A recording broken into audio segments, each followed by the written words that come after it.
আসসালামু আলাইকুম অষ্টম শ্রেণীর প্রিয় শিক্ষার্থীরা, আজকে আমরা তোমাদের বিজ্ঞান বইয়ের ২৬ পৃষ্ঠা নিয়ে আলোচনা করব। তো এটা হলো তৃতীয় অধ্যায়। আগের পর্বে আমরা তোমাদের অভেদ্য পর্দা এবং ভেদ্য পর্দা নিয়ে আলোচনা করেছিলাম, আর এই ভিডিওতে আমরা অর্ধভেদ্য পর্দা নিয়ে আলোচনা করব। তো চলো আমরা কথা না বাড়িয়ে ভিডিওটি শুরু করা যাক। তো আমাদের এখানে কি বলা হয়েছে দেখি। অর্ধবেদ্য পর্দা, যে পর্দা দিয়ে কেবল দ্রবণের দ্রাবক অণু উদ্ভিদের ক্ষেত্রে পানি চলাচল করতে পারে কিন্তু দ্রব অণু চলাচল করতে পারে না, তাকে অর্ধবেদ্য পর্দা বলে। অর্থাৎ দ্রবণের দ্রাবক অণু উদ্ভিদের ক্ষেত্রে পানি চলাচল করতে পারে, অর্থাৎ যে পানিটা চলাচল করতে পারে কিন্তু দ্রব অণু চলাচল করতে পারে না, তাকেই কি অর্ধবেদ্য পর্দা বলে। যেমন কোষ পর্দা, ডিমের খোসার ভিতরের পর্দা, মাছের পটকার পর্দা, জীব জন্তুর পিত্তথলির পর্দা ইত্যাদি। আমরা লক্ষ্য করেছি, যদি একটা শুকনো কিশমিশ দেখে পানিতে কিছুক্ষণ ভিজিয়ে রাখি তাহলে সেটি ফুলে ওঠে। অর্থাৎ একটি কিশমিশ যদি আমি পানিতে ছেড়ে দিই তাহলে এটি কি ফুলে উঠবে। এটি কিশমিশ দ্বারা পানি শোষণের কারণে ঘটে এবং পানি শোষণ অভিস্রবণ দ্বারা ঘটে। অর্থাৎ এটা যে পানি শোষণ করে কি ফুলে ওঠে, এবং এই যে ফুলে ওঠা যে ঘটনাটা ঘটে সেটা হলো অভিস্রবণ দ্বারা ঘটে। অভিস্রবণও এক প্রকার ব্যাপন। অভিস্রবণ কেবলমাত্র তরলের ক্ষেত্রে ঘটে এবং একটি অভেদ্য পর্দা অভিস্রবণের সময় দুটি তরলকে পৃথক করে রাখে। কিশমিশের উদাহরণ দিয়ে বিষয়টা এখানে বোঝানো হলো। তারপরে কি বলা হয়েছে, এই যে দেখো শুকনা কিশমিশ, তারপরে শুকনা কিশমিশ তুলনামূলক এরকম থাকে, আর এই ভেজানোর পরে কি তুলনামূলক একটু বড় হয়েছে। এটাই আমাদের অভিস্রবণ দ্বারা শোষণের ফলে কিশমিশগুলোকে স্ফীতি হয়েছে। তো তারপরে কি বলা হয়েছে, আমরা যদি দুটি ভিন্ন ঘনত্বের দ্রবণ একত্রে মিশ্রিত হলে স্বাভাবিকভাবেই এদের মধ্যে ব্যাপন সংঘটিত হয়। লক্ষ্য করে দেখো, কিশমিশের ভিতরের পানি শুকিয়ে যাওয়ার ফলে কিশমিশগুলো কুঁচকে গেছে। অর্থাৎ যে তাদের যে ভিতরে যে পানিটা থাকার কারণে তাদের যে ফোলা দেখায়, কিন্তু পরে পানিটা যে শুকানোর পরে সেগুলো কিশমিশগুলো কুঁচকে গেছে, অর্থাৎ চিকন হয়ে গেছে, তুলনামূলক আকারে ছোট হয়ে গিয়েছে। কিশমিশগুলো পানিতে রাখলে পানি শোষণ করে ফুলে উঠবে, কারণ কিশমিশের ভিতরে শর্করার গাঢ় দ্রবণ একটি পর্দা দ্বারা পানি থেকে পৃথক হয়ে আছে। ফলে শুধু পানির অণু কিশমিশদের অভ্যন্তরে অভিস্রবণ প্রক্রিয়ায় প্রবেশ করেছে, কিন্তু শর্করা অণু এই রকম পর্দা ভেদ করে বাইরে আসতে পারছে না। তো কি, কিন্তু শর্করা যে একটা অণু, এই অণুটা কি এই পর্দা ভেদ করে বাইরে আসতে পারে না, কিন্তু এর ফলে কিন্তু শুধু পানির অণু কিশমিশের অভ্যন্তরে অভিস্রবণ প্রক্রিয়ায় প্রবেশ করে। এ ধরনের পর্দাকে অভেদ্য পর্দা বলে। তো এ ধরনের পর্দাকে, এই যে কিশমিশের উদাহরণ দিয়ে বোঝালো, এই ধরনের পর্দাকে অর্ধভেদ্য পর্দা বলে। যে প্রক্রিয়ায় একই পদার্থের কম ঘনত্ব এবং বেশি ঘনত্বের দুটি দ্রবণ অর্ধভেদ্য পর্দা দ্বারা পৃথক করা হলে দ্রাবক পদার্থের অণুগুলো কম ঘনত্বের দ্রবণ থেকে অধিক ঘনত্বের দ্রবণের দিকে যায়, তাকে অভিস্রবণ বা অসমোসিস বলে। চিত্র 3.3, এই যে চিত্র 3.3-এ দেওয়া আছে, অন্যভাবে বলা যায় দ্রাবক তার বেশি ঘনত্বের অঞ্চল থেকে কম ঘনত্বের অঞ্চলের দিকে ধাবিত হয় অর্ধভেদ্য পর্দার ভিতর দিয়ে। অর্থাৎ একটা দ্রাবক তার বেশি ঘনত্বের অঞ্চল, অর্থাৎ দ্রাবকের চেয়ে যেটা বেশি ঘনত্ব সেই অঞ্চল থেকে কম ঘনত্বের অঞ্চলের দিকে ধাবিত হয়, এটা অর্ধবৃত্ত পর্দার দ্বারা কি সম্ভব হয়। তো তারপরে এখানে দেওয়া আছে, দেখো হালকা দ্রবণ, এটা হলো যে এখানে এ নাম্বারে হালকা দ্রবণ, আর এটা হলো ঘন দ্রবণ, এই যে দেখো ঘন দ্রবণ। আর অর্ধভেদ্য পর্দা কি, এই দেখো এর মাঝখানে যে পর্দাটা, কালারটা যদি একটু অন্যরকম দিই তাহলে বুঝতে সুবিধা হবে। এই যে দেখো, দেখো এখানে যেটা দেওয়া আছে, দেখো এটা হলো অর্ধভেদ্য পর্দা, আর এটা হলো হালকা দ্রবণ, এটা হলো ঘন দ্রবণ। আবার এটা দেখো অর্ধভেদ্য পর্দা, এ থেকে বিতে দ্রাবণ অণুর চলন, এটাও হালকা, এটা আবার ঘন।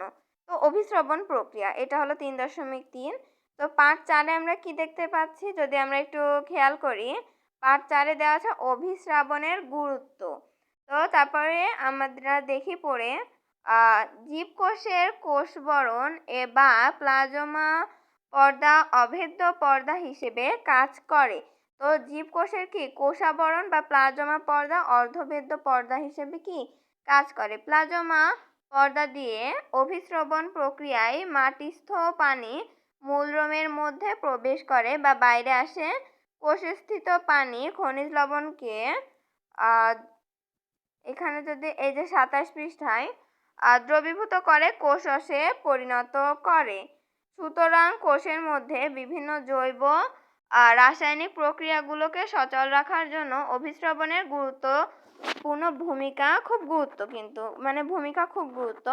এ প্রক্রিয়ার দ্বারা উদ্ভিদ কোষের রসপ্রবৃদ্ধি ঘটে। এটি কাণ্ড পাতাকে সতেজ রাখতে সাহায্য করে। মানে অর্থাৎ এটি কি গাছের পাতা বা কাণ্ডকে কি সতেজ রাখতে সহায়তা করে বা সাহায্য করে। ফুলের পাপড়ি বন্ধ বা খুলতে পারে। অর্থাৎ ফুলের পাপড়ি দেখো, যখন আমরা যে ছোট একটা ফুলের কড়ি দেখি তখন কিন্তু ফুলটা বন্ধ থাকে, আবার যখন এটা বড় হয় অর্থাৎ সেটা ফুটে যায় তখন এটা খুলতে পারেও কিন্তু এটির সাহায্যে। তাছাড়া অভিস্রাবণের মাধ্যমেই প্রাণীর অন্ত্রে খাদ্য শোষিত হতে পারে। তো এখানে আমাদের একটা কাজ দেওয়া আছে, তো অভিস্রবণের পরীক্ষা। তো চলো এই পরীক্ষাটা পড়ে ফেলি। প্রয়োজনীয় উপকরণ থিসল ফানেল, আর তারপরে মাছের পটকা, বিকার, চিনির গাঢ় দ্রবণ, স্টার্ন ক্লাম। পদ্ধতি কি, এখানে পদ্ধতি বলা হয়েছে থিসল ফানেলের চওড়া মুখটি মাছের পটকার ঢেকে সুতা দিয়ে শক্ত করে বেঁধে দিতে হবে এবং বিকারটিকে অর্ধেক পানি নিতে হবে। বিকারে পানি নেওয়ার পর থিসল ফানেলের নল দিয়ে চিনির গাঢ় দ্রবণ ঢালতে হবে। অর্থাৎ এখানে একটা থিসল ফানেলের চওড়া যে মুখ আছে সেই মুখটা কি মাছের পটকা থেকে ঢেকে সুতা দিয়ে শক্ত করে বাঁধতে হবে। তারপর বিকারটির মধ্যে অর্ধেক পানি নিতে হবে।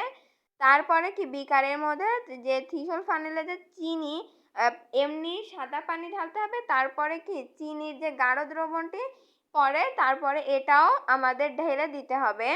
তারপরে কি বলা হয়েছে, এবার ফানেলের চওড়া মুখটি বিকারের পানিতে সম্পূর্ণ চুবিয়ে ফানেলটিকে ক্লাম্পের সাহায্যে স্টার্ডের সাথে আটকে রাখতে হবে।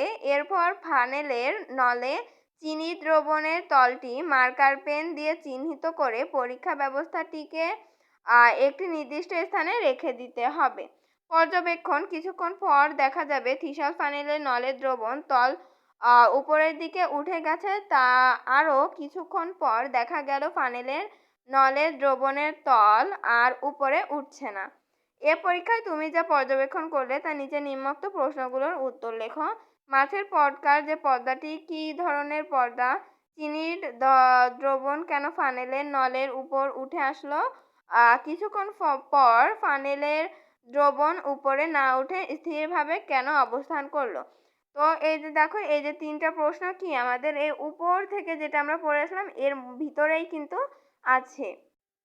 তো এটা ভালোভাবে পড়ে নিতে হবে। তো আমি এই যে পার্ট 5 পড়িয়ে দিয়ে আজকে ভিডিওটা শেষ করব। তো এখানে কি বলা হয়েছে, পার্ট 5-এ উদ্ভিদের পানি ও খনিজ লবণ শোষণ। উদ্ভিদের পানি শোষণ পদ্ধতি। মাটি থেকে পানি ও পানিতে দ্রবীভূত খনিজ লবণ উদ্ভিদ দেহের সজীব কোষে টেনে নেওয়ার পদ্ধতিকে সাধারণভাবে শোষণ বলা হয়। তো শোষণ কাকে বলে? এই যে দেখো, মাটি থেকে পানি ও পানিতে দ্রবীভূত খনিজ লবণ উদ্ভিদের দেহের কোষে সজীব কোষে টেনে নেওয়ার পদ্ধতিকে সাধারণত শোষণ বলে। এতটুকু হলো শোষণ কাকে বলে। স্থলে বসবাসকারী উদ্ভিদগুলো মূলরোমের সাহায্যে মাটি থেকে পানি শোষণ করে। পানিতে নিমজ্জিত উদ্ভিদ সারা দেহ দিয়ে পানি শোষণ করে। স্থল উদ্ভিদগুলোর মূলরোম মাটির সূক্ষ্ম কণার ফাঁকে লেগে থাকা বৈশ্বিক পানি অভিস্রবণ প্রক্রিয়ায় নিজ দেহে টেনে নেয়। তো এটা হলো মূলত শোষণ পদ্ধতি। তারপরে আমাদের দেখো চিত্র 3.5-এ মূলের বিভিন্ন অঞ্চল। তো এটা দেখো, এটা হলো মূলরোম। আর এটা মূলরোমের যে অঞ্চল এতটুকু, আর কোষ সৃষ্টিকারী অঞ্চল হলো এতটুকু, আর মূলত হলো এতটুকু। তো তারপরে আমাদের কি কৈশিক পানি, এখানে কৈশিক পানি থাকে। আর এই যে দেখো মাটির কণা হলো এগুলো, আর ফাঁপা স্থান হলো এই যে এগুলো, আর এই যে মূলরোম হলো এটা। ঠিক আছে, তো আজকের ভিডিওটি এ পর্যন্ত। যদি ভিডিওটি ভালো লাগে অবশ্যই লাইক সাবস্ক্রাইব করে দিবা। আর আর পরের ভিডিওটি পাওয়ার জন্য অবশ্যই আমার চ্যানেলকে সাবস্ক্রাইব করে আমার পাশে থাকবা। তো আজকের ভিডিওটি এ পর্যন্ত, দেখা হবে পরের ভিডিওতে। আসসালামু আলাইকুম।